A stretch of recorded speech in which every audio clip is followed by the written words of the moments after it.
발전소를 수명을 연장할 것이냐 말 것이냐가 논의가 됐던 적이 있습니다. 그때 이제 전국의 석탄 발전소 30년쯤 되면은 안에 있는 주기기를 터빈이랑 보일러를 바꿔가지고 자본 비용이 들어가니까 이제 한 10년, 20년 수명을 연장하자 하는 얘기가 됐던 적이 있어서 사실 어찌 보면은 그냥 조용히 수명 연장이 될 수도 있었던 케이스인데 이때 당시에 충남도가 이제 양승조 지사님 그리고 그 전에 안희정 지사님 시절부터 석탄 발전이 좀 좋지 않다는 인식을 갖고 계셨어요. 근데 이제 도 내에서 석탄 발전소가 10년 연장이 된다, 20년 연장된다는 얘기를 듣고선 이제 도청과 이제 도의 정치인과 리더들이 이렇게 크게 이제 반대를 하셨던 적이 있습니다.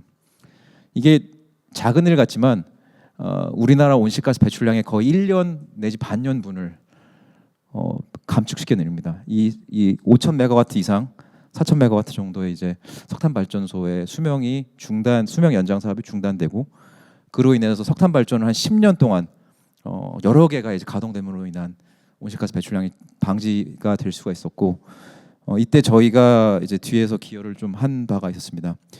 그래서 이런 게 보면은 참 효과적으로 굉장히 많은 온실가스를 줄일 수 있었던 일이라고 생각합니다. 저희는 이런 식으로 이제 온실가스 감축하는 데 기여를 하고 있고 2년 전쯤에 2년 반 거의 3년 전인데요. 이 3년 전에 이제 코로나가 이제 중반을 넘어서 그 바이든 대통령 취임하고 나서 바이든 대통령께서 기후 정상 회의를 한번 소집하신 적이 있습니다. 그때 이제 그래서 이제 문재인 대통령께서 기후 정상 회의를 소집했을 때 이제 우리는 이때 해외 석탄 발전에 대한 금융 제공을 중단하겠다고 선언을 했습니다. 이게 이제 우리나라에서는 크게 소개되지 않았던 일인데 굉장히 어마어마하게 큰 온실가스 효과 감축 효과가 있었던 선언입니다. 이로 인해서 동남아시아 지역에 굉장히 많은 석탄 발전소들이 계획되어 있었는데 석탄 발전소 개발 사업들이 다 중단됐습니다. 그리고 이 뒤에 일본과 중국 정부도 똑같이 6개월 내에 비슷한 비슷한 선언을 했습니다. 그로 인해서 이제 인도네시아나 베트남, 남아공 이제 이런 나라들에서 에너지 전환 논의가 속도가 바뀌게 됩니다.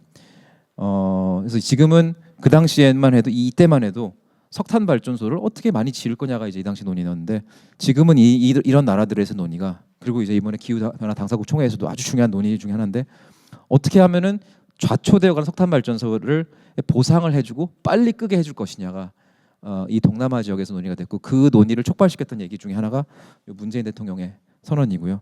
이로 인해서 엄청나게 많은 온실가스가 줄어들 수 있었다 하는 말씀을 드릴 수 있습니다. 우리 경제가 해외로 나가는 만큼 이렇게 그와 함께 이제 배출도 따라간다는 게 이제 문제를 일어나는 걸 이제 이런 걸 보면 알 수 있습니다.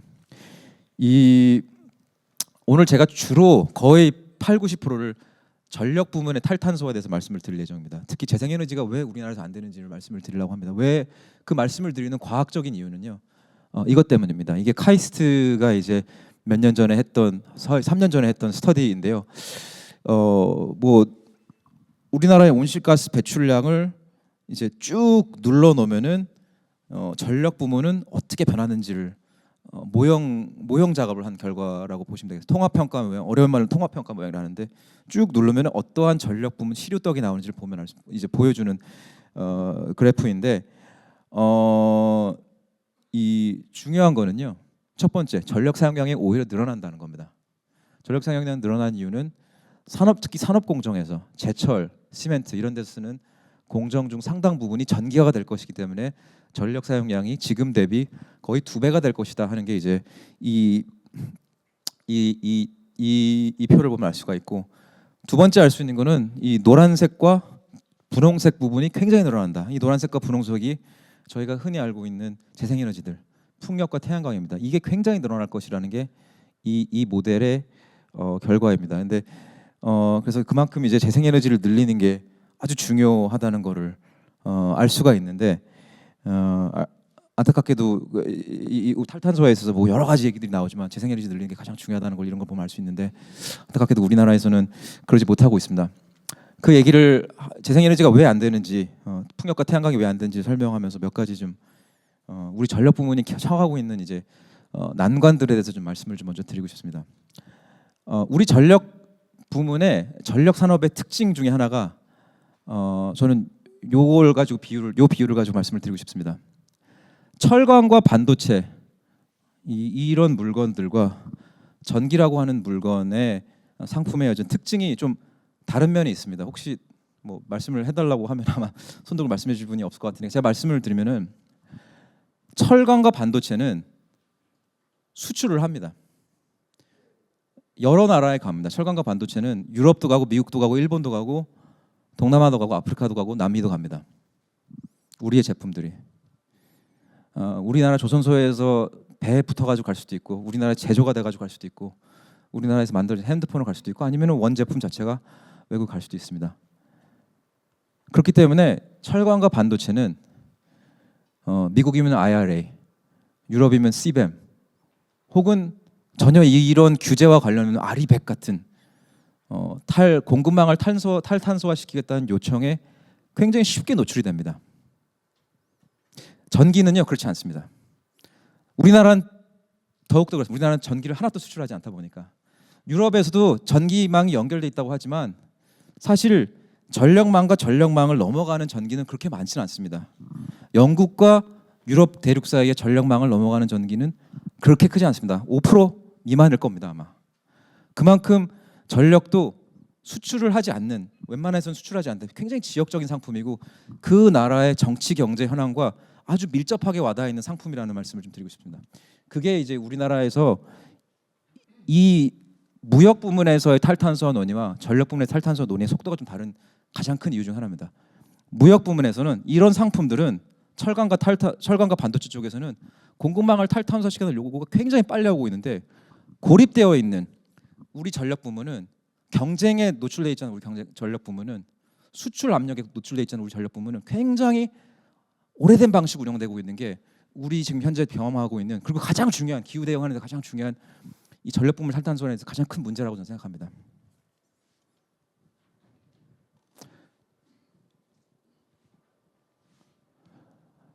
우리나라는 시장 경제 질서입니다. 대한민국 헌법 119조에도 우리가 자유시장 경제 질서라고 얘기를 했고요. 이제 그런 질서의 기초에서 저희도 엔터테인먼트와 전자제품과 자동차 모두 이제 자유시장 경제 질서에서 우리가 이제 세계 시장에 나가서 경쟁을 해가지고 우리에게 굉장히 많은 부를 안겨준 산업들입니다. 안타깝게도 우리 전력 부문은 그러지 못하고 있어요. 제가 이 전력 부문의 행사들을 여러 사진을 가져왔는데 이 사진을 제가 가져온 이유는 이 딱 한 가지입니다. 이 사진에 나와 있는 분들 이제 현상을 보면은 모두 다 남자분이십니다. 네. 네. 이 전력 부문이 우리 사회의 변화에 못 따라가는 걸 아주 직관적으로 보여주는 전 사진들을 생각합니다. 네. 아마도 발전사들, 우리 발전 공기업들에서 여성분들이 받으실 대접도 이 사진의 현황과 크게 다를 것 같지는 않습니다. 또 한 가지 이제 그래서 또 한 가지 이제 이것뿐만 아니라 이제 지금 한전이 지금 저희도 말씀드리겠지만 한전이 적자가 40조 정도 됩니다. 아무도 책임을 안 져요. 적자를 졌는데 누구 책임지시는 분 보신 적 있어요? 삼성전자에 40조 적자가 났으면 어떻게 됐겠습니까? 이재용 회장님이 그 자리에 계실 수 있을까요? 한전은 40조 적자가 있고 산전에서 적자가 넘쳐 흐르면은 산업은행이 휘청휘청거리기 시작할 거고 산업은행이 휘청휘청거리기 시작하면은 우리 경제 전체가 휘청휘청거리기 시작하는데 우리 전력 부문에서는 아무도 책임을 지고 있지 않다는 게 그리고 그로 인한 이노베이션이 일어나고 있다는 게 우리 전력 부문의 정말 큰 문제점이라고 생각합니다.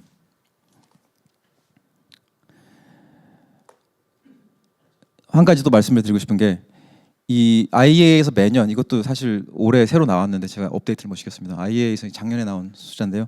매년 중반쯤에 세계 에너지 부문 투자가 어디서 일어나는지를 이제 집계를 해서 내놓습니다. 이제 어찌 보면은 전 세계 시장 집계이기 때문에 우리의 수출 시장과 관련된 거거든요. 우리의 물건이 어디로 수출될 수 있는지 보여주는 건데 보시면 알겠지만 초록색이 재생에너지인데 많이 늘어나고 있고요. 거의 이제 11년, 15년에서 지금 한 1.5배, 거의 2배 가까이 늘어났고 위에 개통 투자가 이제 뭐 끊임없이 많고요. 요 갈색 부분이 fossil fuel power라고 화석연료, 석유와 가스와 석탄 발전 모두를 합친 건데 뭐 저거는 계속 조금씩 줄어들고 있습니다. 우리 사회에서 큰 논란이 되고 있는 원자력은요, 노란색입니다. 안타까운 거는 저 작은 부분을 가지고 저희가 우리 사회에서 그렇게 이게 맞냐 틀리냐 가지고 싸우고 있는 건데, 사실 시장이 늘어나고 있는 그 아래는 초록색이거든요. 훨씬 원자력 부문의 에너지, 원자력 부문의 비중만큼이 이제 매년 늘어나고 있거든요. 어찌 보면은. 그런데도 저희가 이제 저걸 가지고 지금 논의를 하고 있다는 건 참 안타까운 현상인 것 같습니다. 우리 경제를 위해서도 좋지 않은 현상을 생각합니다. 이거는 풍력과 태양광 발전의 비중을 여러 나라별로 비중을 이제 비교를 한 건데요. 뭐 유럽 국가들이 저 위에 있는 거는 뭐 우리나라 사람들이 잘 알고 있는 부분이고, 저기에서 말씀을 드리고 싶은 거는 우리보다 잘 경제가 발전하지 않았을 거라 생각하는 베트남, 터키, 중국, 브라질, 요르단, 모로코 이런 나라들이 우리보다 많은 배생에너지 발전을 합니다. 여기에는 이유가 있고 제가 그 이유에 대해서 좀 이따 말씀을 드리도록 하겠습니다. 이것은 그러지 못한 안타까운 현상이고, 잘 못 되는 나라인 러시아, 인도네시아, 사우디아라비아, UAE, 이집트에는 우리나라와 비슷한 공통점이 있습니다. 간단하게 말씀드리면 저 나라들은 화석연료 내지는 전통 발전원 위주의 전력 독점 공기업이 있다는 게 저 나라들의 모두 특징입니다. 그리고 그런 나라들에서 되게 원자력을 하긴 합니다. 그래서 저런 게 이제 좀 특징이어서 이라고 말씀을 좀 드리고 싶고요. 그래서 이어서 이제 우리나라에서 재생에너지가 잘 안 되는 이유, 안타까운 왜 이런 일이 발생하는지 좀 말씀을 드리도록 하겠습니다. 전력의 유통 구조 문제가 가장 큰 문제입니다. 우리나라에서는 전력의 유통 방식이 큰 문제가 있고, 어찌 보면은 2000년대 초반, 1990년대 말에 이제 무선 통신으로 넘어갈 때, 무선 통신이 이동해 갈 때와 비슷한 현상이 발생하고 있는 것 같은데, 재래식 발전원인 석탄 발전 같은 경우는 대부분이 한전이 소유하고 있고요. 민간 태양광과 풍력은 대부분 한전이 아닌 회사들이 갖고 있습니다.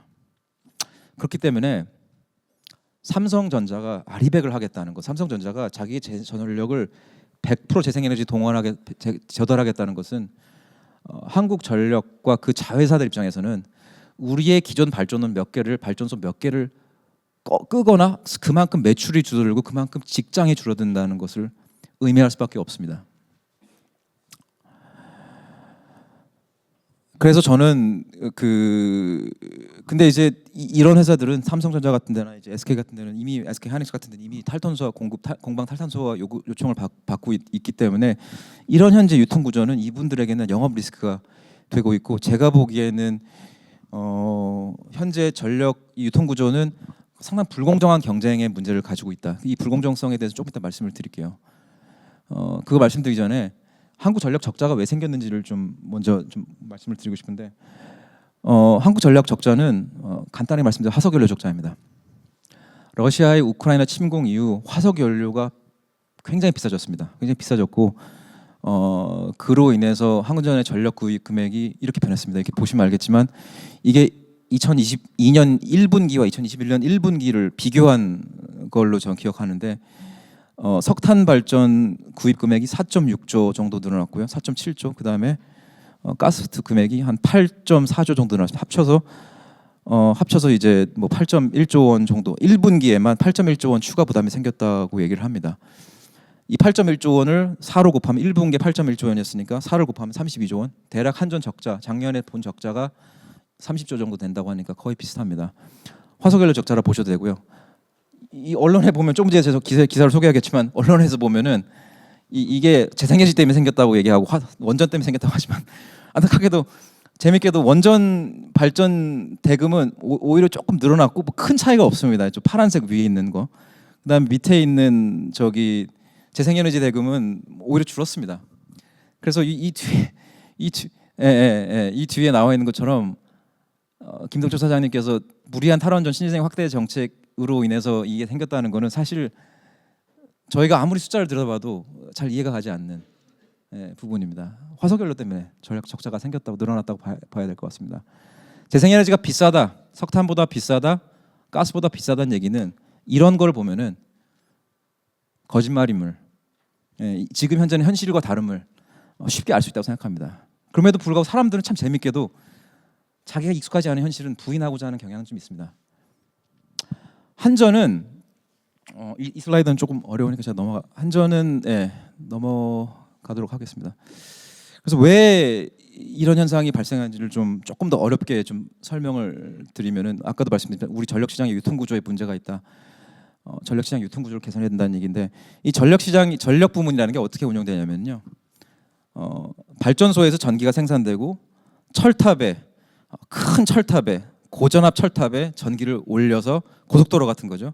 그리고 배전망, 지방도 같은나 농로 같은 배전망에 변전소를 걸쳐서 배전망에 저전압 전봇대에 전기를 넣어서 소비자들한테 가게 되어 있습니다. 근데 이 소유 구조를 보면은 저쪽에 이 생산하는 쪽은 한 60-70% 정도가 이제 한전이 갖고 있고, 재생에너지 발전은 한전이 굉장히 낮고 비한전 회사들이 훨씬 비중이 높고, 이제 재래식 발전은 아무래도 한전이 굉장히 비중이 높습니다. 그리고 이제 송배전망이 거의 한전이 운영하고 있고, 중간에 전력거래소라는 이제 고속도로 톨게이트와 같은 기능을 하는 회사가 있습니다. 우리의 송전망에 전기가 들어갈 수 있는지를 결정하고 송전망에 들어가면 얼마를 보상해 줄지를 결정하는 기관인데, 고속도로 톨게이트와 비슷하죠. 이제 네 차는 들어갈 수 있다 없다, 네 차 들어갈 때 얼마를 내가 줄게, 이렇게 결정하는 기관인데, 이 전력거래소 사실상 이 거버넌스를 보면 한전 자회사와 크게 다를 바가 없어요. 이사회도 대부분 상당 부분 한전에서 한전이나 이제 한전 계열사들 분들이 계시고 해가지고, 그래서 이러다 보니까 특히 톨게이트인 역할을 하는 전력거래소가 과연 이 자기의 모회사와 비슷한 역할을 하는, 모회사와 거버넌스가 비슷한 이제 한전 분들의 이 눈치를 보지 않고, 그 다음에 가제는 개편, 초록은 동세교 식으로 생각하지 않고 판단을 내릴 수 있을지는 상당히 의심스럽습니다. 그리고 이 과정에서 재생에너지 발전사들은 굉장히 괴롭게, 굉장히 어렵게 이 발전사들과 경쟁을 해야 되는, 한전 발전사들과 경쟁해야 되는 상황이, 제주도가 아주 그거에 대한 대표적인 예입니다. 제가 방금 전에 이만희 장관님께서 발표했을 때 제주도의 실시간 재생에너지 발전 현황을 살펴봤는데, 오늘은 날씨도 좀 흐리고 조금 낮아야 되는 날입니다. 제주도 아마 눈이 아침에 온다는 얘기를 들었는데, 근데 오늘 제주도에서 재생에너지 발전량이 전체 개통 수요 대비 20%입니다. 오후 1시 기준 20%이거든요. 굉장히 높습니다. 제주도는요, 제주도는 가스발전소밖에 없기 때문에, 화석연료 발전소가 가스발전소, 유리발전소만큼이나 재생에너지 발전소가, 태양광과 풍력발전소가 있습니다. 근데 이제 문제는 수요가 제한돼, 수요가 한 900 정도인데, 600 정도인데 900의 가스와 800의 이제 풍력과 태양광 설비가 이제 경쟁을 하고 있고, 그러다 보니까 이제 이 톨게이트 격인 이제 전력거래소가 이 가스냐 아니면 재생에너지냐를 선택을 해야 되는데, 이때 이제 팔이 안으로 굽는 결정들이 자꾸 나타난다는 게, 그리고 재생에너지를 띄워줄 수 있는 배터리나 이런 실시간 시장 이런 것들이 나타날 수 있는데, 이런 것들이 크게 비용을 들이지 않고 등장할 수가 있는데 등장하지 않는 게 특징입니다. 그래서 제주도에서 이제 최근에 그런 이유에서 재생에너지 발전소들이 출력이 깎이고 있어요. 출력을 해야 되는데 못하는 현상이 발생합니다. 그 이유가 뭔지를 자세히 들여다보니까, 이게 재생에너지가 늘어났기 때문이 아니라 가스발전소가 늘어났기 때문에 재생에너지가 출력 제어를 당하고 있습니다. 보시면은 재생에너지 풍력 전체 발전량은 17년, 18년, 19년, 20년 거의 비슷했습니다. 근데 가스 발전소들이 이제 성능 개선을 하고 용량이 커지면서 막 들어오기 시작해요. 그러다 보니까 19년, 20년 막 이렇게 들어오기 시작하다 보니까 출력 제어 횟수가 막 46회, 77회로 늘어나게 됩니다. 그래서 제주도에서 태양광 발전, 풍력 발전 출력 제어가 발생하는 이유는 태양광과 풍력이 늘어나서가 아니라 가스 발전소가 늘어나서 생긴 현상이라고 말씀을 드리고 있습니다. 비슷한 이유에서 전력망을 탈탄소화해야 되는 우리 기업들도 탈탄소화 시켜야 되고, 이제 그러려면 삼성전자가 용인과 평택에 공장을 짓는데 그 발전소 그 공장의 전기 사용 용량과 맞먹는 해상 풍력 발전소를, 아니면 태양광 발전소를 이렇게 이제 계약을 체결해서 전력을 공급받아야 되는데, 이거를 이제 공급받는 방식이 PPA, 파워 퍼체스 어그리먼트라는 걸 통해서인데, 직접 이들 발전소가 계약을 통해서 해야 되는데 이게 안 되는 겁니다. 왜? 전력 독점 사업자가 있기 때문에, 그리고 이제 그분들이 원하는 조건은 늘 재생에너지가 어렵게 만들어 놓기 때문에 이렇게 대한상해를 통해서 이런 우리 대한상해 회원사들은 이렇게 PPA 요금제, 한전이 정해놓은 PPA 요금제가 참 우리를 불편하게 한다. 우리가 재생에너지를 가지고 물건을 생산하기가 참 어렵게 만든다고 이렇게 설문조사에 응하고 그러는 것입니다. 재생에너지가 안 되는 두 번째 이유를 좀 말씀을 드리도록 하겠습니다. 이제 여기까지 유통구조에 대해서 말씀을 드렸는데 두 번째 이유에 대해서 말씀을 드리도록 하겠습니다.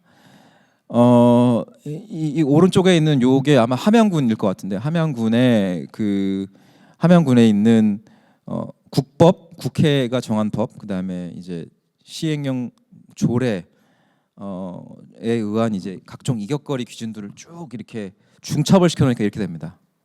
이 파란색 부분에서만 사실상 태양광 발전이 가능한 상황이 발생합니다. 이게 1%도 안 되는 면적에서 태양광 발전이 가능하게 되는, 이게 순전히 규제 때문인데, 어떤 규제들이 있는가 하면요, 농로로부터 1km, 그러니까 농로는 경운기들만 다니는 흙길에서 1km 떨어진 곳에 태양광 발전소 설치해서는 안 된다는 규제들이 막 있어요.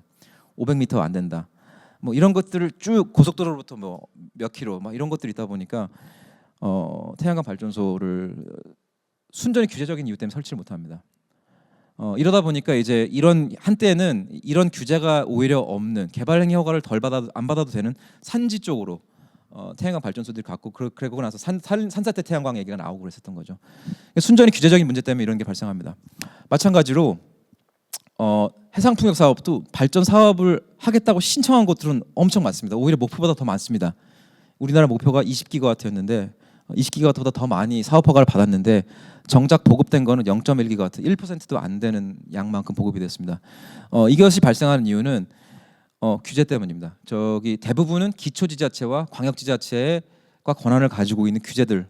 해상풍력 사업은 제가 알기로는 한 30개 정도 인허가를 받아야 되는데 대부분은 기초지자체와 광역지자체가 그 권한을 갖고 있습니다.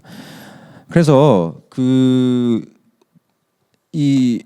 왜 우리나라 정부는 이런 것을 만들 수 있는 캐파가 있었음에도 불구하고, 물론 지금 이런 시설들이 되게 굉장히 온실가스 집중적으로 많이 발생한 시설이긴 하지만 이게 이제 우리 현재 경제 성장의 바탕이 되고 여기선 중앙정부 리더십이 굉장히 중요했는데 왜 이걸 못하느냐, 안타깝습니다. 사실 중앙정부가 상당히 어떻게 보면은 지자체의 혼란스러운 규제를 좀 정리를 해주면 태양광 발전소나 해상풍력 발전소도 많이 생길 수가 있을 텐데, 그리고 이제 그게 이제 포스코의 광양제철소 같은 게 생길 수 있었던 이유라고 생각하는데 그러지 못하는 게 굉장히 안타깝습니다. 마침 이제 오늘 이제 의원님 오신 분들께도, 의원님들도 많이 오셔가지고 이제 말씀을 드리긴 했지만, 국회에서도 이 해상풍력 쪽에서의 그 인허가를 간소하게 하려고 하는 해상풍력 촉진법이 좀 계류 중입니다. 그래서 이번 21대 국회가 끝나기 전에 제발 좀 저는 통과가 됐으면 하는 바람입니다. 예. 그리고 이제 이 인허가 문제가 이제 인허가가 이격거리 규제 같은 게, 태양광 이격거리 규제 같은 게 심해진 게 오히려 문재인 정부 들어서였다고 볼 수 있겠습니다. 보시면 알겠지만 태양광 발전소의 인허가 건수는요, 문재인 정부가 들어서기 전에 많이 늘어났습니다. 많이 늘어났다가 문재인 정부 들어서 에너지가 정치적인 문제가 되면서 이렇게 오히려 떨어졌거든요. 그래서 이번 정부에서도 어찌 보면은 전 정부의 어떤 모습을 따라서 이렇게 태양광 발전소, 풍력 발전소에 대해서 조금 좀 열려 있는 자세를 좀 보여주시면 어떨까 하는 생각이 듭니다. 마치 이제 이번에 캅 28에서도 이러한 재생에너지가 안 되는 이유와 비슷한, 제가 말씀드린 것과 비슷한 얘기들이 나왔습니다. 캅의 1주차에 이 아주 중요한 서약이 나오는데, 우리나라도 가입했고 130여 개 국가가 가입한 서약인데요. 전 세계 재생에너지와 에너지 효율 서약이 나왔습니다. 우리나라를 비롯한 130개 국가가 가입을 했고요. 그리고 여기에 재생에너지 3배, 에너지 효율 2배가 들어가고, 이게 결국은 캅 마지막에 퇴치태키는 선언문에 반영이 됐는데요. 여기서 그 재생에너지랑 에너지 효율이 높아지기 위해서는 어떤 일이 일어나야 되는지를 이 서약에서, 우리나라가 설명한 이 서약에서 얘기하고 있는데, 인허가를 촉진해야 된다. accelerate permitting을 해야 된다. 그 다음에 세 번째 포인트를 보면은 시장 설계와 인센티브에 대해서도 이렇게 좀 개선이 있어야 된다. 아까 그리고 이제 시장 구조가 좀 바뀌어야 된다는 얘기를 합니다. 그래서 지금 제가 말씀드린 것과 비슷한 얘기가 우리나라의 문제뿐만 아니라 인도네시아나 사우디아라비아나 러시아에서 태생해지가 잘 안 되는 이유이기도 합니다. 그래서 예, 말씀을 드리고요. 마지막으로 약간 이제 약간 곁다리로 가스의 문제에 대해서 말씀을 드리도록 하겠습니다. 제가 이제 몇 년간 이제 기후 변화 관련된 일을 하면서 느끼는 것은 사실 저도 이 사람들의 인식 수준이 굉장히 빠르게 올라가고 있다. 오늘 ESG 학회와 토마토 뉴스가 이제 이런 행사를 하는 것도 사실 그거를 반영한다고 생각하는데요. 석탄 발전의 이 나쁜지는 사실 저도 10년 전에는 잘 몰랐습니다. 석탄 발전과 관련된 일을 많이 했지만 저도 알게 됐고 이제 그 문제가 있다고 얘기를 조금 하니까 이제 전 사회적으로 이제 문제가 있다 생각하고 석탄 발전이 좋다고 얘기하는 사람 우리나라에서 보면 그렇게 많지는 않습니다. 그리고 이제 뭐 인류가 집단 자살을 하려고 하는 것이 아닌 이상 온실가스를 많이 함유하고 있는 물건, 온실가스를 많이 함유하고 에너지원은 앞으로는 자발적으로 규제에 의해서 그리고 윤리적으로 나쁜 것이 될 가능성이 상당히 큽니다. 석탄도 그런 과정을 거치고 있습니다. 이번에 캅28 선언문에 화석연료라는 표현이 나갔죠. 화석연료를 전환해야 된다는 얘기가 나오는데 그게 화석연료, 석유와 가스가 이거는 손을 대서는 안 되는 자산이라는 사람들의 생각이 시작되는 계기 같다고 보시면 되겠습니다. 내년에는 몇 년 뒤에는 더 센 얘기들이 나오기 시작할 거거든요. 캅에서도. 이제 그런 것처럼 가스도 지금까지는 우린 전환을 위해 쓰는 연료가 아니겠냐는 얘기를 하지만 가스도 상당히 많은 온실가스 이 함량이 있는 겁니다. 그리고 이제 메탄이라는 것 자체가 천연가스는 메탄이거든요. 메탄은 온실가스 함도가 굉장히 높은 80배 이상의 온실가스 효과가 온난화 효과가 있는 에너지원입니다. 원료입니다. 그래서 가스 역시 이제 그런 일이 발생할 수 있는가 석탄의 길을 가게 되는 시작이 되지 않을까 생각이 드는데요. 우리나라는 가스 발전도 많지만 전 세계 가스 공급망에서 굉장히 중요한 역할을 합니다. 우리나라가 전 세계 우리나라 가스 공급망에서 하는 역할은 우리나라가 전 세계 LNG 운반선의 80%를 짓습니다. 우리 조선소들이 전 세계 LNG 운반선의 80%를 짓고요. LNG 운반선이 갖고 있는 이 온실가스 스콥 3 이 꼬리표는 어마어마하게 큽니다. 그렇기 때문에 LNG 선을 짓지 말자는 얘기가 이제 나오고 있거든요. 나오고 있는데 이것도 근데 우리 조선업이 여기에 많이 노출돼 있고 이게 이제 우리 조선업의 호황이 계기가 됐는데 이런 산업도 이제 어떻게 하면 연착륙을 시킬 건지 우리 정부가 슬슬 고민해야 되는 게 아닌가 싶습니다. 예, 그렇습니다. 그래서 오늘 제가 준비한 건 여기까지고요. 다시 한번 오늘 이 자리를 마련해 주신 뉴스토마토와 ESG 학회 국회 ESG 포럼에 감사 말씀드립니다. 네, 첫 번째 강연을 멋지게 마무리해 주신 김주진 대표님께 여러분 다시 한번 박수 부탁드리겠습니다. 네, 에너지 전환을 위해서 개선돼야 할 것들이 너무나 많아 보입니다. 특히나 ESG 관련해서 조금 더 폭넓은 범위에서 규제가 좀 개선돼야 하지 않을까라는 생각이 들었는데요. 중요한 부분들 짚어주신 김주진 대표님께 다시 한번 감사 말씀 전해드리겠습니다.